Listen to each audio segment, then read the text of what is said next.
بسم الله الرحمن الرحیم. نن راځو وایو چې څنګه کولی شو په الابریشن کې په یو آډیو کلیپ کې سلیکشن وکړو، انتخاب وکړو، یو ځای په نښه کړو. یعنې څه مطلب؟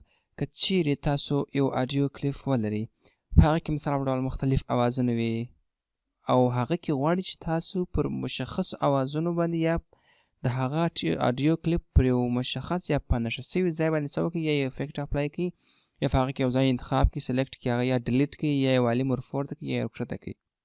چې دا ډېر مهم دی په الابریشن کې او ډېر پکارېږي. د مثال په ډول زه یو مثال درسم. راځم زه بلته یو آډیو کلیپ څه به وکړم، د میډیا براوزر له لارې به الابریشن ته راوړم.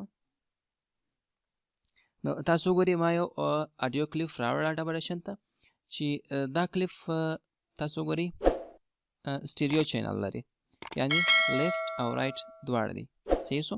نو ګورئ دلته په دې ځای کې مختلف اپشنونه لرو، ټولوارز لرو. تاسو وګورئ دې ځای ته مختلف څه دي، ټولوارز دي، ټولزونه دي، چې په دې ځای کې د سلیکشن یا انتخاب لپاره اوس کوم شان لرو، درې شانه مهم دي پکې کې، چې په هغه کې یو ټایم سلیکشن دی، بل مارکیو سلیکشن ټول دی، او بل لیزو سلیکشن ټول دی. صحیح شو؟ نو اوس څه کوم؟ اوس که چیرې زه راسم په دې آډیو کلیپ کې په ویو فارم کې چې ولاړ یم، غواړم چې کوم ځای انتخاب یا سلیکټ کړم، نو څه کوم؟ فقط راځم پر دې ټایم سلیکشن ټول باندې کلیک کوم، یا شارټ کټ چې دی ټي ده. نو اوس راسي چې هر ځای تاسو وغواړئ هغه څه وکړئ، فقط سلیکټ کړئ. څه وګورئ دا ځای انتخاب شو، یا کوم بل ځای غواړئ هغه ځای انتخاب کړئ، یا کوم بل ځای هر ځای چې وي هغه انتخابولی شئ.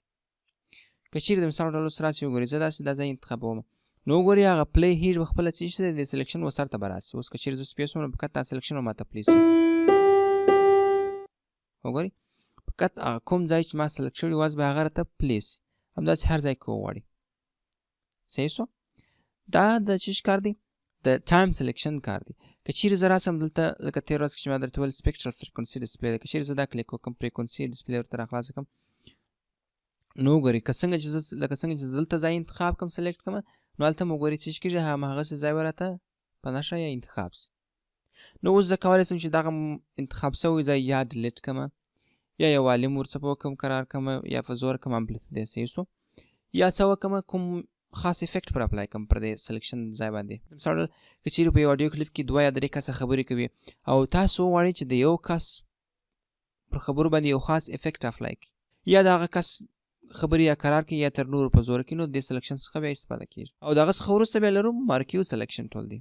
دا که چیرې ګوره زه دی بند کړم، دغه سپیکټرل فریکونسي ډسپلی بند کړم، نو وګوره دی هم ورسره غیر فعاله شو. ولې؟ دی په ساده ویو فارم کې کار نه کوي، دی په څه کې کار کوي؟ دی په سپیکټرل فریکونسي ډسپلی کې کار کوي. څنګه کار کوي؟ داسې کار کوي، ګوره لکه مخکې چې ټایم سلیکشن و فقط انتخابوي، دی ګوره سراسر بیا ټوله ځای راته انتخاب کوي. اوس که چیرې زه داسې وغواړم چې څه وکړم، صحیح شو؟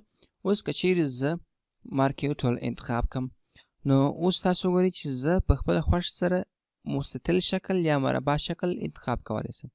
مثال په ډول اوس کولی شم چې داسې یو مشخص ځای پکې انتخاب کړم، یا وګوره یا په دې ډول سره، یا هم په دې ډول سره کوم سلیکشن تاسو کولی شئ، یا هم په دې ډول سره غواړئ فقط یو کوچنۍ ساحه انتخاب کړئ، یا په دې ځای کې فقط دا 2 کې نقطه انتخابوئ د مارکیو سلیکشن ټول له لارې. یا نو اوس کولی شئ چې پر دې باندې کوم افیکټ اپلای کړئ، یا یې والیم ورکښته کړئ یا پورته کړئ، یا هم څه به وکړئ پکښې ډیلیټ کړئ، چې دا کار تاسو په د ویو فارم کې نه شئ کولی ساده، بلکې په سپیکټرل ډسپلی فریکونسي کې کولی شئ دا یوازې. که چیرې وګورئ دلته زه راسم دا سلیکشن کولی شم چې یو ځای بل ځای ته یو هم سم وګورئ، دلته یې کولی شم چې یوسم، کولی شم دلته یوسم یا دلته یوسم، خو وګورئ چې په هر ځای کې به فرق کوي. ګوره که چیرې زه دا پورته خوا ته وړم سلیکشن وګورئ خپله کوچنی کېږي سره، که چیرې لاندې راوړم نو ګورئ خپله غټېږي سره. وګورئ چې د هغه څخه وروسته بیا لرو پسې لیزو سلیکشن دی. نو راځم فقط پر لیزو سلیکشن ټول باندې کلیک کوم، یا شارټ کټ یې چې دی ډي ده. دا بیا داسې کار کوي که چیرې زه په خپله خوښه سره وغواړم د یو شیف غوندې د یو شکل غوندې زه یو ځای څه وکړم انتخاب کړم، وګورئ په دې ډول سره، یا په دې ډول سره چې کوم رقم چې زه وغواړم په هغه خپله خوښ سره مختلف شیپ غوندې سلیکشن کولی شم. زه دا هم کولی شم یو ځای یا بل ځای ته یوسم، یا بیا کولی شم اوس دا ځای یا ډیلیټ کړي یا والیم ورکښته یا په زور کړو. وګورئ دغه ځای والیم به قرار شي، یا هم بېرته څه وکړئ په زوره کړئ. یو بل خبره که چیرې زه اوس راسم دلته په دې ځای کې ډبل کلیک وکم نو وګورئ چې زه په ویو فارم او سپیکټرل فریکونسي ډسپلی په دواړه کې به چې سیمه ده به ټوله کلیف یا ټوله اډیو راته انتخاب سي سلیکټ سي.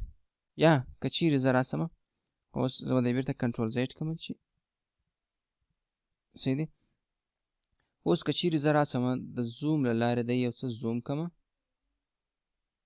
وګورئ په دې ډول سره. اوس که چیرې زه وکم ډبل کلیک وکم نو څه فکر کوئ چې آیا اوس به هم ماته ټوله اډیو کلیف راته انتخاب سوی وي که نه؟ څه فکر کوئ؟ اوس به زه بیرته د زوم څخه وباسم وګورئ ټوله کلیپ ماته نه دی انتخاب سوی بلکې هغه ځای ماته انتخاب کوم چې ماته په سکرین کې معلومېدی. یعنې څومره چې ما زوم کړي وو څومره چې هغه د زوم څخه ماته معلومېدل یوازې هغه ځای راته څه وکړئ سلیکټ یا انتخاب کړئ. خو دا نکته باید ډېر فهمئ چې کوم وخت تاسو کوم ځای راته زوم کړی وي که چیرې ډبل کلیک پر وکړئ نو بیا یوازې هغه په سکرین کې چې څه تاسو ته معلومېږي هغه سلیکټ شي ټوله نه انتخابېږي. او اوس که چیرې د زوم څخه ووځئ بیا ډبل کلیک وکړم نو اوس به څه شوي ټوله به راته سلیکټ یا انتخاب سي. نو دا په اډوب آډیشن کې سلیکشن یا انتخاب کول په دې ډول چې د درې ټولزو څخه کار اخیستل شي په دې ډول سره چې هر یو په دې جلا جلا توګه کار کوي.